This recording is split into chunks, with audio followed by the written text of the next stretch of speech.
My mom has always preferred my younger sister over me. Despite that, I did everything I could to support her because I felt I owed it to her for raising me. But everything changed when my sister decided to move back home. Without hesitation, my mom cut me off. She screamed at me, saying, "Get out of here, you leech. I'm done putting up with you. If this is what you want, I'll make sure you pay for every grudge I've ever held against you." Hi, my name is Aurora, and I'm 30 years old. After finishing college, I landed a decent job and continued living with my mom. My dad passed away a few years ago, and my younger sister, Zara, is already married with her own family. I had plans to move out and live on my own too, but after my sister got married, I stayed behind to take care of my mom. I couldn't bring myself to leave her alone. Looking back, it's clear that my mom has always favored my sister over me. Zara and I are complete opposites. She's beautiful, trendy, and has an undeniable charm, even though her personality is, well, not exactly the nicest.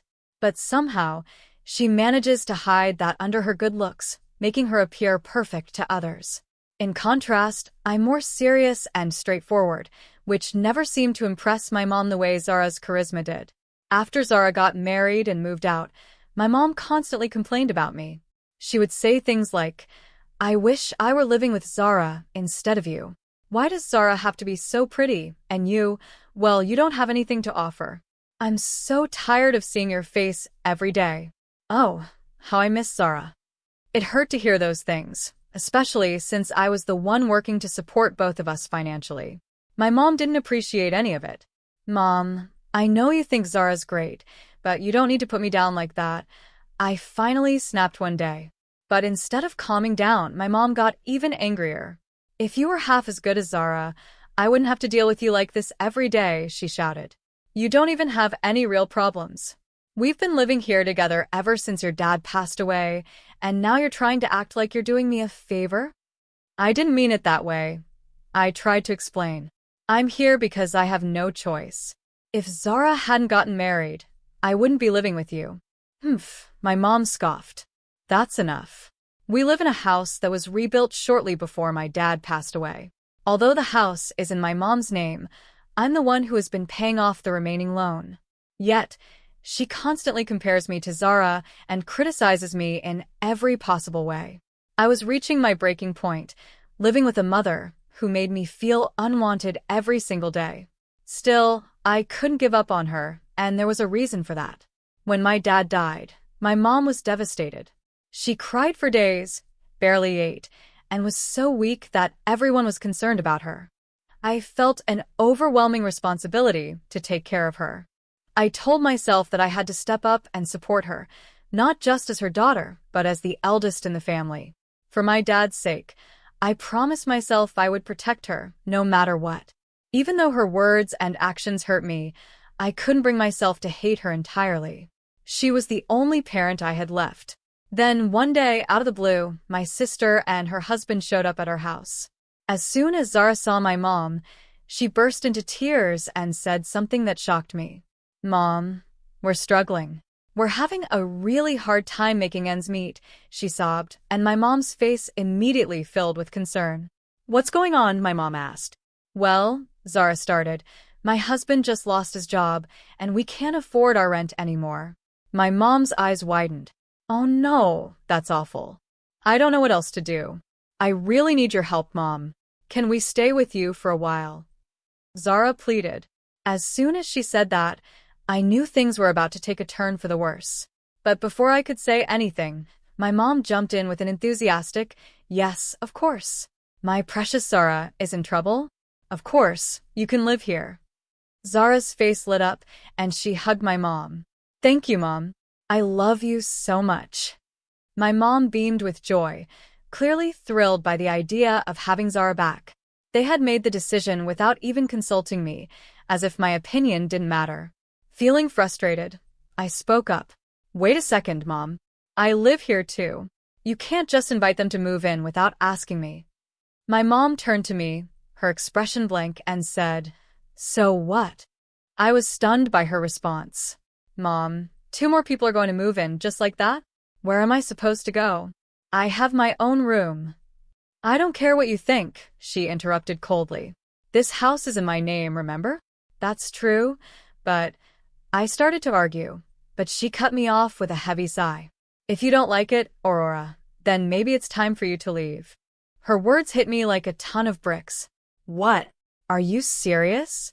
You heard me, she said, completely unfazed by my shock. I told you to leave.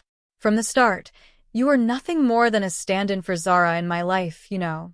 My mom snapped at me, her words cutting deep. I stood there, stunned. That's horrible. You don't need to talk to me like that. I don't need a leech like you around. Now that Zara is coming back, I have no use for you. Her words stung. How could she dismiss me so easily after all the years I spent taking care of her? I had dedicated so much of my life to supporting her, while my sister had barely lifted a finger after she got married. But despite everything I did, it was Zara who had always been her favorite. I couldn't believe how easily she was ready to cast me aside. Tears welled up in my eyes, but I fought to keep them from falling. Then my sister, seeing the situation unfold, chimed in with a smug grin on her face. Sis, Zara said with that sly tone I had always hated. Mom's right. Why don't you just get lost? What? I asked, disbelief coloring my voice. You heard me. There's no space for you here now. We don't need you. I'm the one who's been supporting Mom all this time, I argued, my voice trembling with a mix of frustration and hurt. Zara rolled her eyes. So what? Mom wants to live with me now. You're nothing but a nuisance. Just go already, you're trash. Without missing a beat, Zara turned back to my mom and her husband, and the three of them began happily planning her move. They were talking about things like having a big barbecue to celebrate the move, while I stood there, invisible to them. I'll get the meat for the barbecue, my sister chirped excitedly. That sounds great, my mom replied, completely ignoring my presence. I couldn't believe it. As they laughed and talked about their plans, it was as if I no longer existed. Then Zara turned back to me, her tone now filled with impatience. Hey, why are you still standing there? Didn't I tell you to get out? But you can't just throw me out like this. I protested. We don't need a parasite like you hanging around. Just leave already and give us some space. Be out by the end of the week. That should be enough time, right? Her words felt like daggers. I clenched my fists, holding back the wave of emotion that threatened to spill over. I didn't want to give them the satisfaction of seeing me break down. Reluctantly, I nodded and left the room, my heart heavy.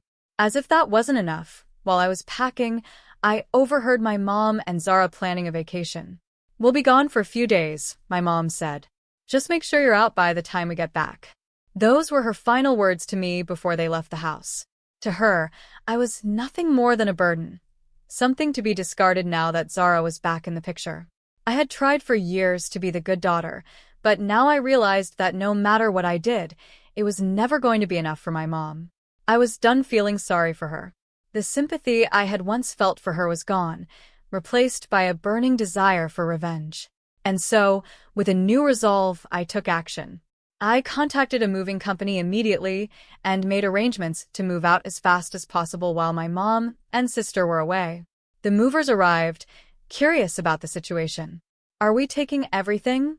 One of them asked, noticing the amount of furniture being packed. Yes, please, make sure to clear everything out, I replied with a smile. I was moving into company housing, which had been offered to me a few times before. Back then, I had turned it down because of my mom, but now I saw it as the perfect escape. There were still vacancies available, so I quickly filled out the necessary paperwork and started my new life. The company housing was better than I had imagined, spacious, clean, and far from the toxic environment I had been living in. As I settled into my new place, I checked my phone and saw several missed calls from both my mom and Zara. I wasn't surprised. I knew they would be furious once they returned home. Their voicemails were filled with demands. Get back here now, the messages screamed. Although I had expected this, the number of calls exceeded what I had imagined. I knew that if I ignored them, they might show up at my workplace, so I decided to confront them after work. When I arrived at the house, both my mom and sister were waiting for me with anger blazing in their eyes. The moment I walked in, my mom shouted, "What the hell happened? Why is the house empty? You even took my favorite fridge and toaster," Zara added, her voice shrill. I stood there, calmly watching them rant. "Where did you take everything?" my mom demanded. "To my new place," I said, my voice steady. "You can't just take things without permission. Bring it all back, now." Zara screamed, her face flushed with rage. "Why should I?" I replied, unbothered. "What do you mean, why? All that stuff belongs to Mom," my sister yelled, her frustration growing. I couldn't help but laugh. "What's so funny?" Zara snapped, her voice filled with irritation. "I'm sorry," I said, shaking my head. "You must be mistaken." Zara's eyes narrowed. "What do you mean?" "Everything that was in this house, every piece of furniture, every appliance, I bought them with my own money." Her face fell. "That's not possible. All of this was here from the beginning." I crossed my arms. "No, it wasn't. I paid for everything. Since I'm moving out, of course I'm taking what's mine." My sister's mouth hung open in shock, but I wasn't finished. "And, by the way, the bank account you're talking about? That was my money, too." Zara looked as if she was about to explode. "You emptied the account. How could you?" "Simple," I said. "It was my money. Why wouldn't I take it all?" When I pushed her buttons a little, my sister's face flushed with anger, and she stormed toward me, shouting, "Don't mess with me." She was practically in my face now, red with fury, and she screamed, "Give back the money. That big book should have had Dad's insurance money in it." I blinked, confused. "What are you talking about? The money? It's not there." "Of course it's not," I said flatly. "That money's long gone." "No way. The last time I came over, there was a lot of money in that account," she insisted. "That was just me adding in some of my own earnings bit by bit, letting it grow over time," I explained. "But Dad's insurance money? That's been spent ages ago." My sisters had snapped toward our mom, eyes wide in disbelief. My mom, caught in the spotlight, quickly averted her gaze, guilt written all over her face. "Mom, is this true?" my sister asked, her voice trembling. "Well, my mom fumbled, avoiding eye contact. Seeing that my mom wasn't going to answer, Zara lost it. "What the hell, Mom? I came back here because I thought Dad's insurance money was still in the house." Mom tried to calm her down, muttering, "Just calm down, Zara." "How can I calm down?" my sister shrieked. "You're the one who wasted all of Dad's money. What are you going to do now?"